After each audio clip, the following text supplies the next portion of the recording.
Hello दोस्तों, मैं हूं आसिम अकरम और आप देख रहे हैं डिजिटल एजुकेट चैनल। जी हाँ दोस्तों, आज हम देखेंगे 2022 का जो एग्ज़ाम हुआ है मैथ एंड साइंस और 9th क्लास का टर्म 1 का पेपर 2, जिसमें आपका गणित और विज्ञान था। ठीक है, 2022 में जो फर्स्ट टर्म का एग्ज़ाम हुआ मल्टीपल चॉइस का क्वेश्चन का, उनका आज हम आंसर शीट देंगे, यानी आंसर बता के देंगे। बहुत सारे स्टूडेंट आज जो है एग्ज़ाम दे के आए हैं, तो उनको शक है कि कौन सा आंसर सही है, कौन सा गलत लगाए, कौन सा क्या किए नहीं किए। और साथ ही साथ पिछले जो स्टूडेंट होंगे, यानी 2023 में जो स्टूडेंट एग्ज़ाम देंगे, उनके लिए भी ये काफ़ी इम्पोर्टेंट होगा, क्योंकि उनको एक पैटर्न पता चलेगा और एग्ज़ाम का जो पेज कैसे रहता है, क्या क्या उसमें लिखा रहेगा, तो ये सारा चीज़ आपको जानकारी होगा। तो ये खुली तौर पर अगर देखा जाए तो 2 सब्जेक्ट के लिए 3 घंटा का टाइम है, तो एक सब्जेक्ट के लिए अगर देखा जाए तो 1.5 घंटा का टाइम होता है। तो इसका मतलब हो रहा है कि आपको कम से कम ये वीडियो जो है आधा घंटा देखना पड़ेगा, यानी आधा घंटा का वीडियो होगा अगर पूरा आपको आंसर बना के देंगे तो।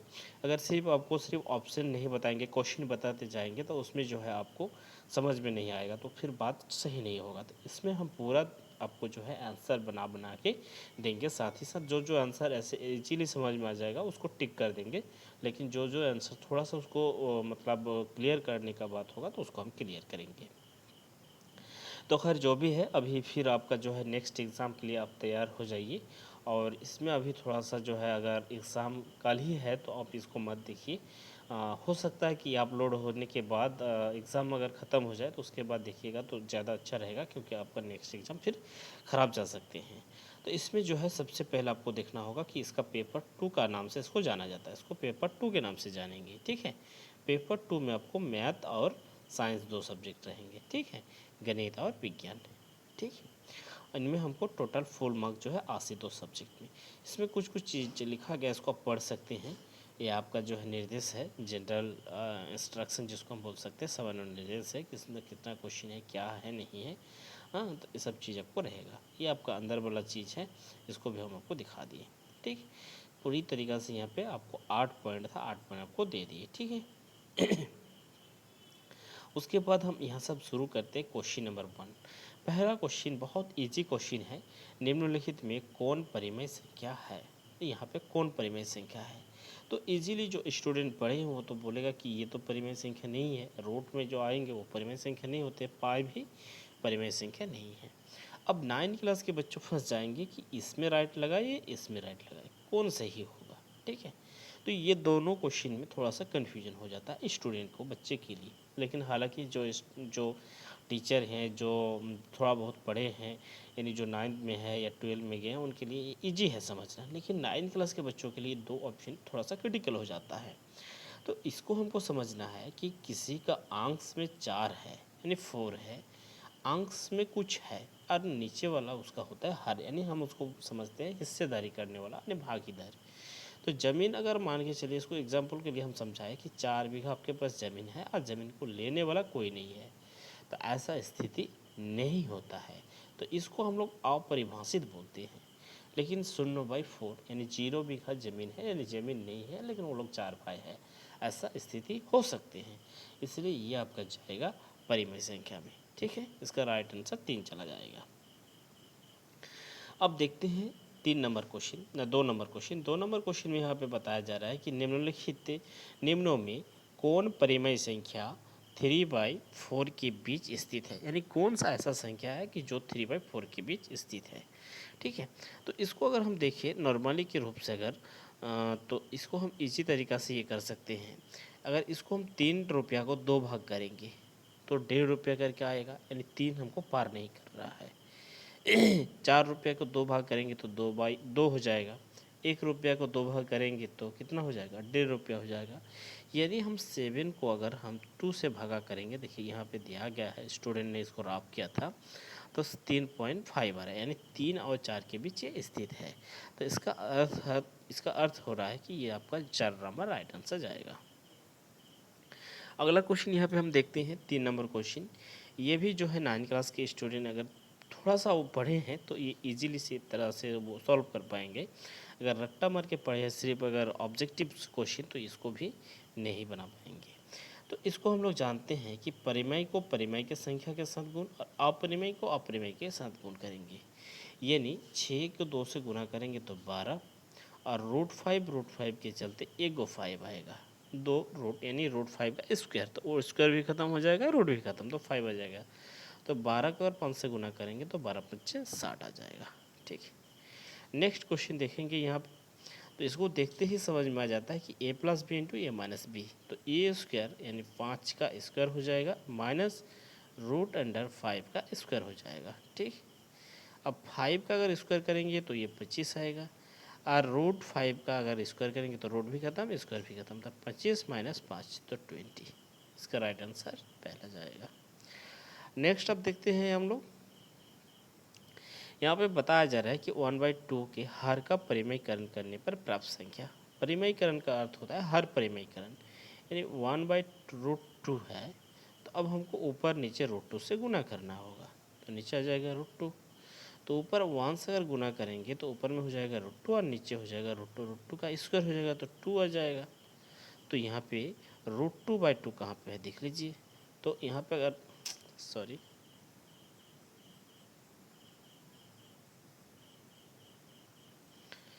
तो इसको देखते हैं, तो √2/2 तो यहाँ पे आपका 2 नंबर जाएगा राइट आंसर। ठीक है, अब नेक्स्ट यहाँ पे हम लोग देखेंगे 5 नंबर हो गया, 6 नंबर क्वेश्चन। 64 का पावर 1/2 है, तो 64 का पावर 1/2 यानी 64 को हम अगर 8 का स्क्वायर करेंगे तो 8 यानी 8 8 64, उनकी पावर 1/2 है, तो इनटू में चला जाएगा, तो ये आपका 2 2 कट जाएगा, तो 8 का पावर 1 यानी 8, इसका राइट आंसर जाएगा। ठीक, अगला हम अगर क्वेश्चन देखेंगे यहाँ पे, तो पावर आधर अगर सेम होते हैं तो पावर अलग रहने पर, पावर डिफरेंट रहने पर वो जोड़ हो जाता है, तो 2 रह जाएगा, ऊपर में आपका 2/3 और उसके में प्लस आ जाएगा 1/3।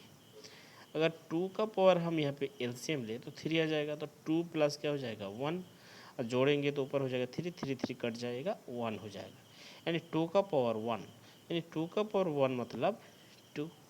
ठीक, ये भी राइट आंसर आपका आ गया। अब देखेंगे 8 नंबर क्वेश्चन, ये बहुत इंपॉर्टेंट क्वेश्चन है।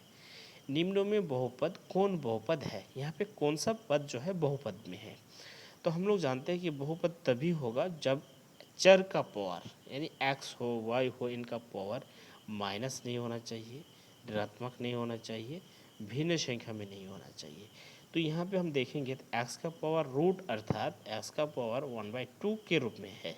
ठीक, तो इसलिए ये आपका बहुपद नहीं है। ठीक है, पहला नंबर जो है ये बहुपद नहीं है। यहाँ पे देखेंगे तो भी x का पावर जो है रूट में है, ये भी बहुपद नहीं है, ये बहुपद है, क्योंकि यहाँ पे x फुल में है और x ये जो है 3 है, ये कांस्टेंट है, यहाँ पे चर नहीं है। तो चर ना भी हो सकते हैं, नहीं भी हो सकते हैं, लेकिन यहाँ पे चर के पावर जो है रूट में है, तो इसका अर्थ इसका नंबर 3 जाएगा राइट आंसर। अब देखेंगे 9 नंबर, बहुपद 5x माइनस √7 का घात, 5x माइनस 7 का घात। तो इसमें हम अगर देखें तो घात 5x का घात जो होता है, तो इसमें घात मतलब पावर 1 है। ठीक, ये भी राइट आंसर चला जाएगा। अब देखिए यहाँ पे 10 नंबर क्वेश्चन, बहुत इजी क्वेश्चन यहाँ पे पूछा गया है, एकदम जेन्युइन क्वेश्चन है और बहुत इजी भी है। यहाँ पे पूछ रहा है आपको कि x = 0 के लिए बहुपद का मान होगा, यानी यहाँ पे x रखिए, x का पावर 0 रखिए, तो ये आपका 0 टर्म बना देगा। इसमें भी अगर 0 रखेंगे तो भी 0 टर्म बना देगा, तो +3 बचेगा, यानी इसका राइट आंसर 3 चला जाएगा। ठीक, अगर हम देखें 11 नंबर क्वेश्चन, 5x बराबर x + 5 का शून्यंक। शून्यंक का अर्थ होता है, शून्यंक का अर्थ हम लोग जानते हैं कि x + 5 = क्या होना चाहिए, 0 होना चाहिए। इसीलिए x बराबर क्या होना चाहिए, इधर जाएगा तो -5 हो जाएगा, तो इसमें x का मान आपका जो है -5 चला जाएगा। ठीक, उसके बाद यहाँ पे देखेंगे x + 1 से x + 3x² - 1 को भाग देने पर शेषफल प्राप्त होगा। तो इसके इस तरह का मैथ को अगर आप भाग देंगे तो थोड़ा सा लंबा प्रोसेस हो जाएगा। तो हम बताए थे कि जिस चीज़ से आप भाग देंगे उसको आप =0 कर देंगे, =0 हो जाएगा, तो इसीलिए x का वैल्यू क्या आ जाएगा, -1 आ जाएगा।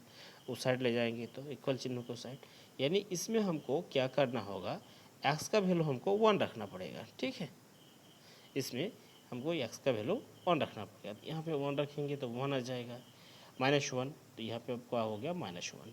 अब वहाँ पे हमको क्या करना है, -1 का स्क्वायर करना है, तो 3 से अगर 1 का स्क्वायर करेंगे तो +1 आ जाएगा, और -1 इधर है, तो -1 और ये -1 दोनों -1 है, तो इधर दोनों -1 से आपका क्या हो जाएगा, दो आपका -2 हो जाएगा। पहला में एक्स का मान -1 रखे हैं और ये तो -1 है, तो -2 हो गया, इधर आपका +3 है, तो आपका +1 राइट आंसर रहेगा।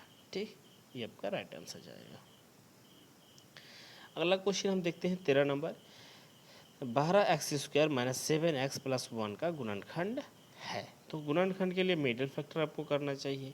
तो अगर हम 12 को यहाँ पे लौसा लेंगे, एलसीएम लेंगे, तो 3 × 12 यानी 4 × 4 + 3 हो जाएगा। तो अगर हम देखें इसको, हम अगर सॉल्व करने जाए तो 12x² और यहाँ पे -4x और यहाँ पे -3x और -1 फार्मूला +1 है, तो ठीक है, तो आपको +1 हो जाएगा।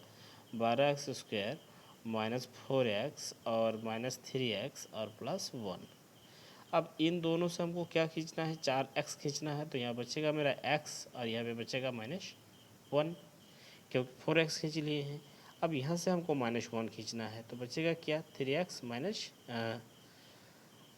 3 × 12, तो यहाँ पे 3x बचेगा। ठीक, तो 3x - 1 यानी एक गो होगा x -1 और एक गो होगा 3x - 1, यानी 4x - 1 और 3x - 1, 3x - 1 और 4x - 1, ये पहला आपका राइट आंसर जाएगा। 14 नंबर क्वेश्चन देखेंगे। x - 1 बराबर जो है यहाँ पे हमको दिखा रहा है कि px, इसको k का मान ज्ञात करना है। तो इसमें x का वैल्यू हमको जो है +1 रखना है, यानी x - 1 = 0, तो x बराबर +1 हो जाएगा। तो यहाँ पे x का मान +1 तो 1 ही होगा, x², यहाँ पे x² तो 2 हो गया, यानी 2 + k = 0, यानी शून्यंक है जब तो 0 होगा ही, गुणनखंड है तो इसका अर्थ हो रहा है कि k का वैल्यू जो है -2 जाएगा मेरा। तो k का वैल्यू -2 है 4 नंबर में। नेक्स्ट क्वेश्चन हम लोग देखेंगे 15 नंबर क्वेश्चन। मूल बिंदु का निर्देशांक। तो मूल बिंदु का निर्देशांक क्या क्या होते हैं, 0 0 होते हैं। यहाँ पे बिंदु x, -5 स्थित है, तो स्थित होगा, यानी x का मान 0, y का मान 5। तो x का मान 0 किस रेखा में होता है, y रेखा में होता है। किस अक्ष पर होता है, y अक्ष पर होता है, तो y अक्ष पर हो जाएगा ये। ठीक, नेक्स्ट अब हम क्वेश्चन देखेंगे। यहाँ पे आकृति दिया गया है और इस आकृति से क्वेश्चन नंबर 17 से लेकर क्वेश्चन नंबर 20 तक इसी आकृति के अनुसार होगा। क्यू का निर्देशक, तो क्यू कहाँ पे है, यहाँ पे क्यू अगर हम देखें तो इस जगह में, एक्स का वैल्यू 2 है -2 और वाई का वैल्यू +2, एक्स का वैल्यू 2 और वाई का वैल्यू -2, तो 2, -2 होना चाहिए, 2, -2 पहला एक्स का वैल्यू जाता है। ठीक, तो 2 हो गया पहला। उसके बाद 18 नंबर क्वेश्चन देखेंगे। निर्देशांक -3, 2, एक्स का वैल्यू -3 और वाई का वैल्यू 2।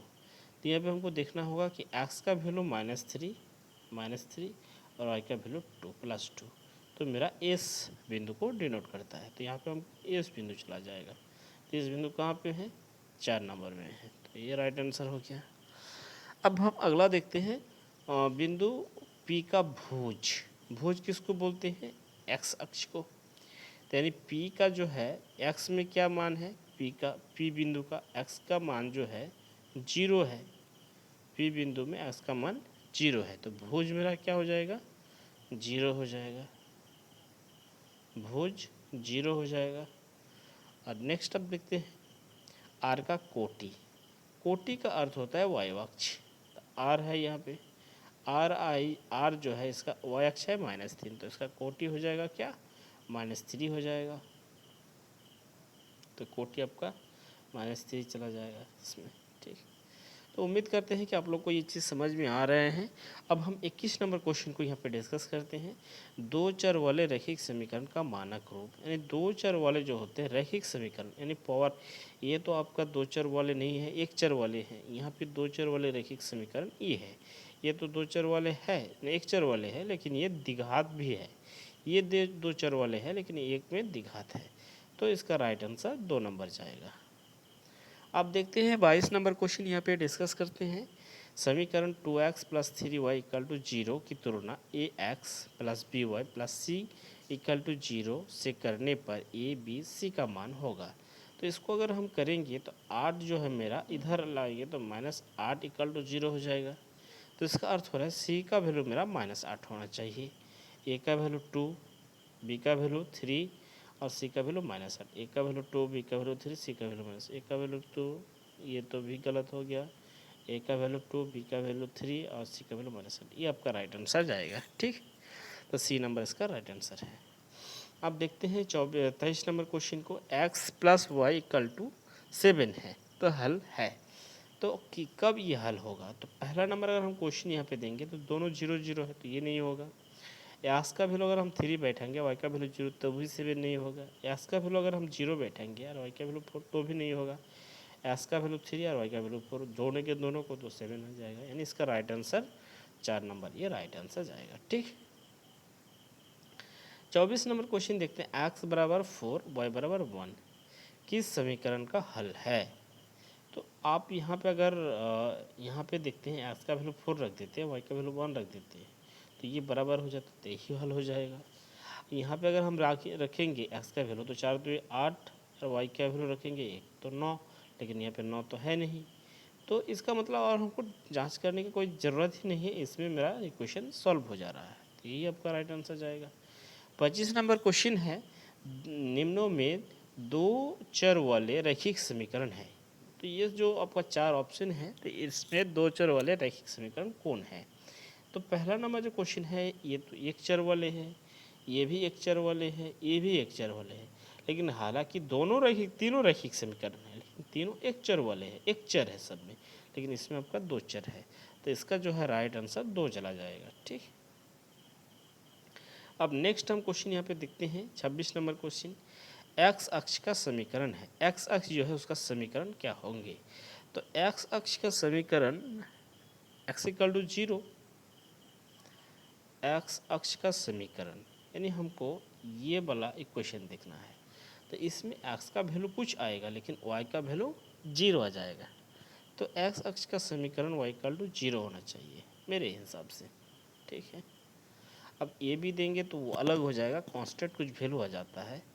ठीक है, 27 नंबर क्वेश्चन देखेंगे। यदि 2,5 रैखिक समीकरण का माने 2x plus Y equal to के का हल है तो के का मान, यानी हमको यहाँ पे x का वैल्यू रखो, तो x का अगर हम वैल्यू रखेंगे तो 2 2 4 4 और यहाँ पे 5 जोड़ो तो 4 और 5 में 9, तो k बराबर 9 आपका राइट आंसर हो जाएगा। अब हम नेक्स्ट क्वेश्चन यहाँ पे देखते हैं। आपका यहाँ पे हो गया, हम देखें 27 नंबर क्वेश्चन। अब 28 नंबर क्वेश्चन को देखेंगे। 40 डिग्री का पूरक कोण, पूरक का अर्थ होता है दोनों को मिला के 90 डिग्री होना चाहिए, तो आपका 50 डिग्री जाएगा। 80 डिग्री का संपूरक कोण, 80 डिग्री का संपूरक का अर्थ होता है कि दोनों को मिला के 180 डिग्री होना चाहिए, तो यहाँ इसका राइट आंसर जो है 100 डिग्री होगा। ठीक, अब यहाँ पे हम देखते हैं एक कोण की माप उसके संपूरक कोण की माप से 2 गुनी है, तो उसकी माप क्या है? यानी एक कोण है और उनका संपूरक कोण से वो 2 गुनी है, यानी संपूरक कोण उनके संपूरक कोण से वो 2 गुनी है, तो इसका जो राइट आंसर जाएगा 120 जाएगा। यानी एक कोण है और इनका संपूरक कोण कितना 60 डिग्री, तो 60 डिग्री से कितना गुना है? 2 गुना है। ठीक, अब देखते हैं यहाँ पे आकृति में ए ओ बी एक सरल रेखा है। ठीक है, ए ओ बी जो एक है सरल रेखा है, तो इसमें हमको x का वैल्यू ज्ञात करना है, x का मान। तो x का मान ज्ञात करने के लिए हमको इनको सबको जोड़ना होगा, जोड़ने के बाद हमको 180 डिग्री लिखना होगा, तो यहाँ पे x प्लस 20 और x 2x और x इसको सबको जोड़ेंगे, तो सबको जोड़ने पर यहाँ पे x और x 3x और x 4x plus 20 degree equal to कितना 180, तो 180 से अगर हम 20 घटाएंगे तो 160, यानी x बराबर हमको 160/4 करना पड़ेगा, तो 40 डिग्री आना चाहिए, यानी 40, तो x का वैल्यू क्या आना चाहिए 40 डिग्री। ठीक, अब हम नेक्स्ट यहाँ पे देखते हैं आकृति दिया गया है, आकृति में जो है पी क्यू, यहाँ पे पी क्यू ओ पी और यहाँ पे पी आर एस ये समानांतर है। अब पी क्यू कोण ओ पी, सॉरी कहाँ पे है, ओ पी ये 110 डिग्री दिया गया है, क्यू आर एस 130 डिग्री दिया गया है। तो पी क्यू आर ये कोण हमको ज्ञात करना पड़ेगा। ठीक, तो इस कोण को ज्ञात करने के लिए यहाँ से हमको एक समानांतर लाइन खींचना पड़ेगा, तभी जाकर होगा।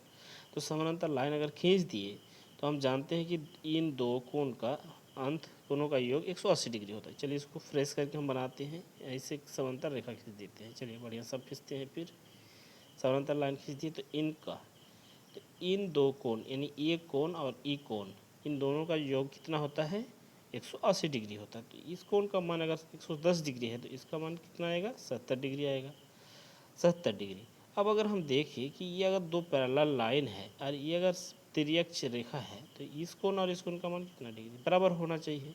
तो ये 180 डिग्री है, तो ये फुल कोण कितना डिग्री होना चाहिए, 130 डिग्री होना चाहिए इसके हिसाब से। तो इस कोण का मान मेरा 70 डिग्री है, तो इस कोण का मान कितना डिग्री जाएगा, 60 डिग्री जाएगा। ठीक, त्रिभुज के तीनों कोणों का योग होता है, त्रिभुज के तीनों कोणों का योग कितना होता है, 180 डिग्री होता है। समबाहु त्रिभुज के प्रत्येक कोण होता है, समबाहु जो त्रिभुज होते हैं उनका प्रत्येक कोण कितना डिग्री होता है, 60 डिग्री होता है। यहाँ पे अब दे दिया गया त्रिभुज ए बी सी। देखिए ये सब क्वेश्चन थोड़ा सा जो है क्रिटिकल होते हैं। यहाँ पे त्रिभुज ए बी सी है और त्रिभुज पी क्यू आर है, तब पी आर बराबर है, यानी यहाँ पे आर पी आर हमको देखना है। तो पी आर आर, तो पी है फर्स्ट में, आर है लास्ट में। तो यहाँ पे फर्स्ट में क्या होना चाहिए, ए, और लास्ट में क्या है, सी है। तो ए सी के बराबर होना चाहिए। तो ए सी कहाँ है, देख लीजिए 3 नंबर यहाँ पे राइट आंसर जाएगा। ठीक, ऐसे आपको ये करना है कि ये जो वैल्यू मान दे रहा है यानी भुजा दे रहा है, ये किस त्रिभुज से, इस त्रिभुज से। तो पी है फर्स्ट में, आर है लास्ट में, तो हमको इस त्रिभुज का फर्स्ट और लास्ट देखना है, ए सी। तो ए सी यहाँ पे राइट आंसर हो जाएगा। अब देखते हैं दूसरा 36 नंबर क्वेश्चन। त्रिभुज ए बी सी में ए बी बराबर क्या बराबर, ए बी बराबर, देख लीजिए ए बी बराबर ए सी और कोण बी 50 डिग्री है। तो सी कोण बराबर क्या होगा। तो सबसे पहले एक त्रिभुज ड्रॉ कर लेते हैं। अब यहाँ पे हम नाम दे देते हैं ए बी सी। अब क्या क्या बराबर है, बोला ए बी बराबर क्या बराबर है, ए सी। दो भुजा बराबर है, बी कोण 50 डिग्री है तो सी कोण भी 50 डिग्री होगा। बराबर भुजा का कोण भी बराबर होंगे तो सी कोण भी 50 डिग्री ही आता है। ठीक, तो इसका राइट आंसर 50 हो जाएगा। त्रिभुज पी क्यू आर में कोण पी बराबर कोण क्यू है। तो इसको भी हमको ड्रॉ करना पड़ेगा। फिगर ड्रॉ कर लीजिए आप में, नाम दे दीजिए पी क्यू आर। कौन कौन बराबर है, पी कोण बराबर कौन कौन है, क्यू कोण है। तो पी कोण बराबर क्यू कोण है, यानी पी का सम्मुख भुजा और क्यू का सम्मुख भुजा बराबर होंगे।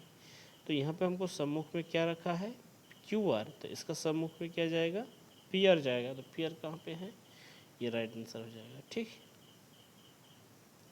अगला क्वेश्चन देखते हैं 38 नंबर क्वेश्चन। यदि एक त्रिभुज का एक कोण, एक त्रिभुज का एक कोण शेष दो कोण के योग के बराबर हो तो वह त्रिभुज है।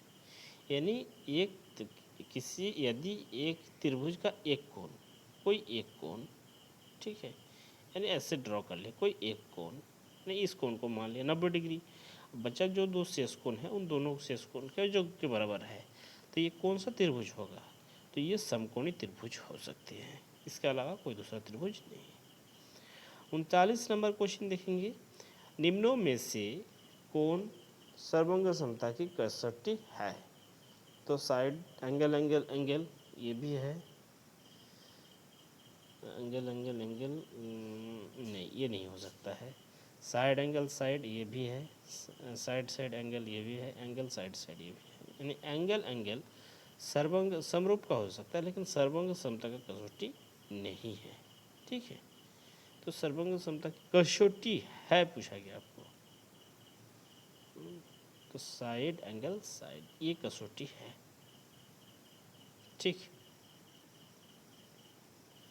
40 और आखिरी क्वेश्चन। त्रिभुज ए बी सी सर्वंग समत्रिभुज पी क्यू आर। ठीक है, अब यहाँ देखा जाए ऐसे ऐसे हो रहा है कि नहीं हो रहा है। ए बी बराबर पी क्यू, तो ए बी फर्स्ट में, पी क्यू फर्स्ट में। ठीक है, फर्स्ट और सेकंड। यहाँ पे बी सी यानी लास्ट और मिडिल और लास्ट, क्यू और मिडिल और लास्ट। तो बी कोण बराबर कौन कौन होगा? बी कहाँ पे है? बीच में है, तो इसका बीच में कौन है? क्यू। क्यू कोण बराबर हो जाएगा।